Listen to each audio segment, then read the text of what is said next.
अब हमारा टॉपिक है पतले लेंस द्वारा प्रकाश के अपवर्तन का सूत्र, जिसको लेंस मेकर्स फॉर्मूला भी कहा जाता है। और ये लेंस मेकर्स फॉर्मूला हम उस स्थिति के लिए करेंगे जब लेंस के दोनों ओर माध्यम समान है, मतलब इधर भी वायु है, इधर भी वायु है और बीच में ये कांच का लेंस है जिसका अपवर्तनांक n है। यहाँ पर एक वस्तु रखी गई है O, तो प्रकाश की किरण यहाँ से चली और अपवर्तन के पश्चात ये यहाँ I डैश पर आकर मिली, और दूसरी किरण जो सीधी जाएगी वो आगे जाकर भी यहाँ पर I डैश पर मिली। तो दोनों किरणें क्योंकि I डैश पर मिली तो I डैश पर इसका प्रतिबिंब बन जाएगा। ये P1 जो है ये लेंस के प्रथम पृष्ठ का ध्रुव है P1, और P2 लेंस के द्वितीय पृष्ठ का ध्रुव है।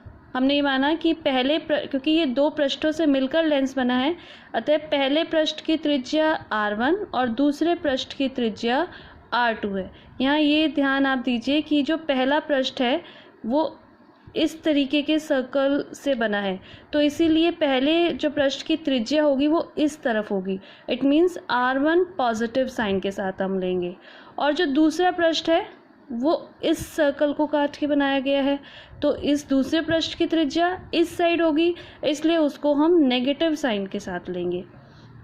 और इस लेंस की मोटाई t है, तो ध्रुव से वस्तु तक की दूरी u और ध्रुव से प्रतिबिंब तक की दूरी को हम v डैश लेंगे। अब दूसरे पृष्ठ के लिए ये जो प्रतिबिंब हमारा I डैश बना है ये दूसरे पृष्ठ के लिए वस्तु का कार्य करेगा। तो अब जब दूसरे पृष्ठ से ये वस्तु का कार्य करेगा तो इसका प्रतिबिंब यहाँ पर I पर बनेगा।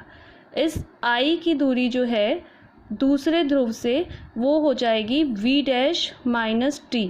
ये पूरा v डैश है, प्रथम ध्रुव से प्रतिबिंब तक की दूरी v डैश और ये लेंस की मोटाई t, तो इसलिए दूसरे ध्रुव से जो प्रतिबिंब की दूरी, जो पहला प्रतिबिंब बना था उसकी दूरी है v डैश माइनस t, जिसको हम आभासी प्रतिबिंब भी कह सकते हैं। और जो वास्तविक प्रतिबिंब बना है I, इसकी दूरी को हम लेंगे v। अब यहाँ पर हमारे पास जो फॉर्मूला है, जो कल मैंने आपको फॉर्मूला डेरिवेशन जिसका कराया था, वो फॉर्मूला था n/v minus 1/u is equal to n minus 1/r। अब पहली कंडीशन के लिए जब हमारा प्रतिबिंब I डैश पर बना तो n/v डैश, क्योंकि प्रतिबिंब की दूरी v डैश है, minus 1/u is equal to n minus 1/r1, क्योंकि हम पहले पृष्ठ की बात कर रहे हैं इसलिए पहले पृष्ठ की त्रिज्या r1। अब अंतिम प्रतिबिंब के लिए ये फॉर्मूला कैसे होगा चेंज, n की जगह हम 1/n रख देंगे, क्योंकि अब प्रकाश जो है वो लेंस से वायु में जा रहा है। पहली कंडीशन में वायु से लेंस में जा रहा था, अब प्रकाश लेंस से वायु में जा रहा है, तो अपवर्तनांक का ऑपोजिट हो जाएगा, तो n की जगह हम 1/n यूज़ करेंगे।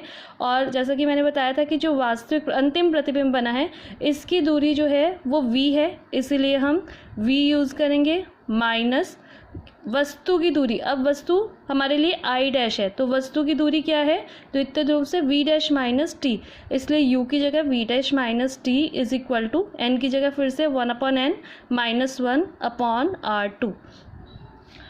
तो अब इस जब फॉर्मूले को हम खोलेंगे तो ये 1/v minus n/v dash is equal to 1 minus n/r2, या हम इसमें से माइनस कॉमन लेके माइनस बाहर आ जाएगा तो n माइनस 1/r2 भी लिख सकते हैं। ये इक्वेशन 2, और जो पहले प्रतिबिंब के लिए बनी थी वो इक्वेशन 1। अब दोनों इक्वेशंस को जोड़ने पर, जब हमने इन दोनों इक्वेशंस को जोड़ा तो हमारे पास आया 1/v minus 1/u is equal to n minus 1/r1 minus 1/r2। अब अगर वस्तु अनंत पर हो, it means u is equal to infinity, और प्रतिबिंब फोकस पर होगा तो v is equal to f, ये वैल्यूज़ हम रखेंगे, तो 1/f minus 1/infinity is equal to n minus 1/r1 minus 1/r2। 1/infinity की वैल्यू 0 होती है, तो इसीलिए 1/f is equal to n minus 1/r1 minus 1/r2।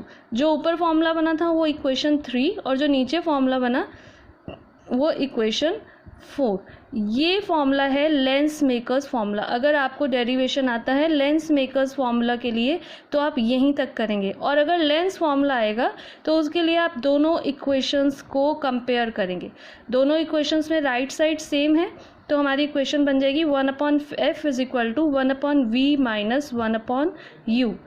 तो ये है लेंस फार्मूला और ये है लेंस मेकर्स फार्मूला। मैंने आपको एक क्वेश्चन आंसर की शीट सेंड करी है, उसमें आप देख रहे होंगे कि ये क्वेश्चन बोर्ड में कई बार पूछा गया है और साथ में ये भी पूछा जाता है कि वक्रता त्रिज्या पर इसकी निर्भरता क्या है। तो साथ में ये टॉपिक भी मैं आपको करा रही हूँ। फॉर्मूला है हमारे पास 1/f = n-1 1/r1 - 1/r2। तो इस फॉर्मूले से हमें ये पता चलता है कि फोकस दूरी r1 और r2 पर निर्भर करती है, दोनों त्रिज्याओं पर निर्भर करती है। जैसा कि मैंने आपको पहले भी बताया, द्विउत्तल लेंस के लिए अगर हम बात करें कि दो पृष्ठों से मिलकर द्विउत्तल लेंस बना है, तो पहला पृष्ठ जो है उसकी वक्रता त्रिज्या राइट साइड में है, इसलिए r1 को हम पॉजिटिव साइन के साथ लेंगे, और दूसरा जो पृष्ठ है उसकी वक्रता त्रिज्या लेफ्ट साइड पे है, इसलिए r2 को नेगेटिव साइन के साथ लेंगे। तो हमारे पास फॉर्मूला आएगा 1/f = n-1 1/r1 + r2। It means उत्तल लेंस की जो फोकस दूरी है वो पॉजिटिव साइन के साथ रखी जाती है, उत्तल लेंस की फोकस दूरी धनात्मक होती है। और अब द्विअवतल लेंस की अगर हम बात करें तो द्विअवतल के लिए r1 जो है वो नेगेटिव और r2 पॉजिटिव। तो इसमें वैल्यूज़ रखने पे, फॉर्मूले में वैल्यूज़ रखने पर हमारे पास आएगा 1/f = -n-1 1/r1 + 1/r2। तो आप देख रहे हैं कि अवतल लेंस के लिए जो फोकस दूरी है वो नेगेटिव है, अतएव उत्तल लेंस के लिए फोकस दूरी पॉजिटिव होती है और अवतल लेंस के लिए फोकस दूरी नेगेटिव होती है।